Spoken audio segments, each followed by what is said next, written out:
இந்த நாட்டில் வானொலின்னு ஒரு வானொலி பட்டியை கண்டுபிடிச்சது யாருன்னு தெரியுமா?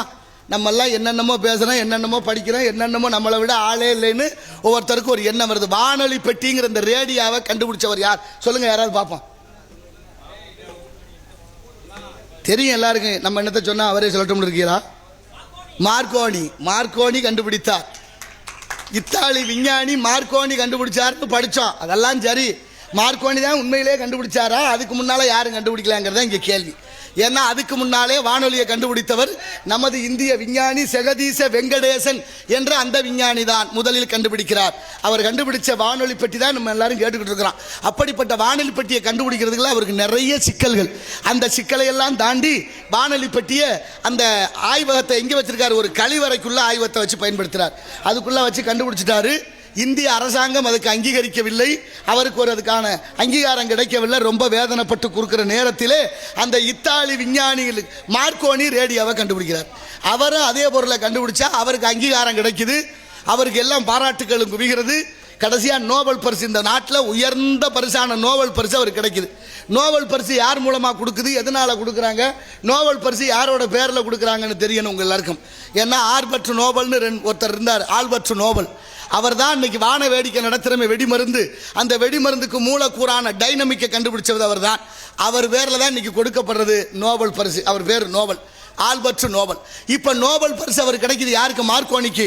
மார்க்கோனிக்கு நோபல் பரிசு பெற்றதுக்கு அப்புறம் தான் தகவல் தெரியுது, நம்ம கண்டுபிடிக்கல, இந்திய விஞ்ஞானி ஜெகதீச வெங்கடேசன் இந்த ரேடியோவை கண்டுபிடிச்சிட்டாரு.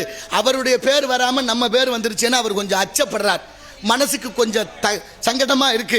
இன்னொருத்தர் கண்டுபிடித்த ஒரு பொருளுக்கு நாம பேர் பெற்று விட்டோமே, எப்படி செய்யறதுன்னு யோசிக்கிற நேரத்தில் அவருக்கு ஒரு சிந்தனை தோணுது. வாங்கிய இந்த பரிசு பொருளை பாதி கொண்டே கொடுத்துருவோம்னு நினைச்சு இத்தாலியிலேருந்து புறப்பட்டு இங்கே வர்றாரு நம்ம இந்தியாவுக்கு. ஜெகதீச வெங்கடேசனை பார்த்து சொல்றாரு, ஐயா நான் கண்டுபிடிச்சது இப்பதான், எனக்கு முன்னால நீங்க தான் கண்டுபிடித்தீர்கள் என்று நான் அறிகிறேன்.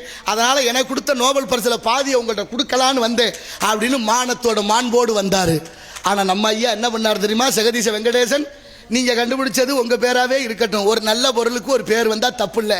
என் பேர் வந்தான்னா உங்க பேர் வந்தான்னு எப்படியோ பேர் நிலவட்டும், ரேடியோவை கண்டுபிடிச்சது மார்க்கோனினே இருக்கட்டும், பரிசு வேண்டாம் வச்சுக்கங்கன்னு சொல்லி பெருந்தன்மையோடு திருப்பி அனுப்பியவர் ஐயா ஜெகதீச வெங்கடேசன். அதுக்கப்புறம் இன்னொரு பொருளை கண்டுபிடிக்கிறாரு. தெரியுமா உங்களுக்கு? இந்த உலகத்திலே முதல் விஞ்ஞானி அவர் தான் இப்படி கண்டுபிடிச்சாரு. மரஞ்செடி கொடிகளுக்கு ஓரறிவு, புழு பூச்சிகளுக்கு ஈரறிவு, நீரில் வாழ்வன 3 அறிவு, 4 அறிவு பறவைகளுக்கு, 5 அறிவு மிருகங்களுக்கு, மனிதன்ல பறவை இருக்குமா? எல்லாருக்கும் 6 அறிவு இல்லையா? எல்லா மனிதனுக்கும் 6 அறிவு இல்லை என்பது தொல்காப்பியம் சொல்லுது. அப்படி மரம் செடி கொடிகளுக்கு உயிர் இருக்குன்னு கண்டுபிடிக்கிறார். மரஞ்செடி கொடிகளுக்கு உயிர் இருக்குன்னு கண்டுபிடிச்சா மாபெரும் பெரிய ஆராய்ச்சி மையம், அதில் அவர் பரீட்சையை நிரூபிக்கணும். பயிருக்கு உயிர் இருக்குன்னா ஒரு விச ஊசியை செலுத்தணும். அந்த விச ஊசி செலுத்தினா செடி செத்து போகும். அப்படி செத்து போனா நீ கண்டுபிடிச்சது உண்மை என்று ஒத்துக்கிறோம். இது சாகலைனா உன் கண்டுபிடிப்பு பொய்ன்னு தீர்மானம். இதுதான் முடிந்த முடிவாக ஆனது. இப்போ அங்கே எல்லா ஏற்பாடுகளும் பண்ணியாச்சு, ஊசியில் மருந்து செலுத்தியாச்சு, உயிரோட 2-3 செடிகள் அங்கே இருக்கு. விஞ்ஞானி எல்லாம் கூடி இருக்கிறார்கள். அதில் யாராவது பிடிக்காதவன் அந்த காலத்துல இந்த காலம் வரைக்கும் இருக்கேன். எல்லா நல்லதுக்கும் ஒரு கெடுதல் இருக்கும்ல, அது மாதிரி அவரை பிடிக்காத ஒரு 4-5 விஞ்ஞானிகள் அந்த ஊசியில் இருந்த மருந்தை கீழே ஊற்றிட்டு அதில் பச்சை தண்ணியை செலுத்தி வச்சாச்சு. இப்போ அவர் அந்த பச்சை தண்ணியை செலுத்துறாரு, செடிக்கு சாகாது. இப்போ எல்லாரும் ஏளனம் பண்ணி சிரிக்கிறாங்க, கண்ணீர் விட்டு அழுகிறாரு. ஒரு முடிவு எடுக்கிறார், அந்த விச ஊசி இன்னொன்று இருக்கு, அந்த விச ஊசியை எனக்கு செலுத்துறேன், நான் உயிருள்ளவன் என்று நம்புகிறீர்களா? அந்த விஷமா இருந்தால் நான் உயிருள்ளவன் என்றால் விஷம் என்ன தாக்கட்டும் அப்படின்னு செலுத்த போறாரு. இப்போ எப்படி விஷத்தில் விச ஊசியை தூக்கி கீழே ஊத்தினார்களோ அவர்களெல்லாம் மானம் விட்டு மன்னிப்பு கேட்டு செய்தது தவறு என்று ஒப்புக்கொள்கிறார்கள். திரும்ப விச ஊசி செலுத்தப்படுகிறது, செடி சாகுது. அதற்கப்புறம் செடிகளுக்கும் உயிர் இருக்குன்னு கண்டுபிடிக்கிறார். இதை நிரூபித்தவர் நம்ம ஜெகதீச வெங்கடேசன். இன்னைக்கு விவசாயிகள் காலையில் எந்திரிச்சு வயலுக்கு போறோம். ஒரு பொம்பளை புள்ள பூச்செடி வச்சு வளர்த்தா தினமும் எட்டி பார்த்து அதை தண்ணி ஊற்றி வளர்த்தான்னா அவளை பார்த்து அது மகிழுது. தொடு உணர்வுன்னு ஒன்று இருக்கு, அதான் ஓரறிவு. அப்படிப்பட்ட மகத்துவமான விஞ்ஞானிகள் பிறந்த நாடு. நாம் எல்லாம் என்ன செய்து கொண்டிருக்கிறோம், எதை பற்றி சிந்தித்துக் கொண்டிருக்கிறோம் என்ற நல்ல எண்ணத்தோடு நாளும் கோலும் நலிந்தோர்க்கில்லை என்பது மனிதா உன் ஜென்மத்தில் என்னாலும் நன்னாலாம்.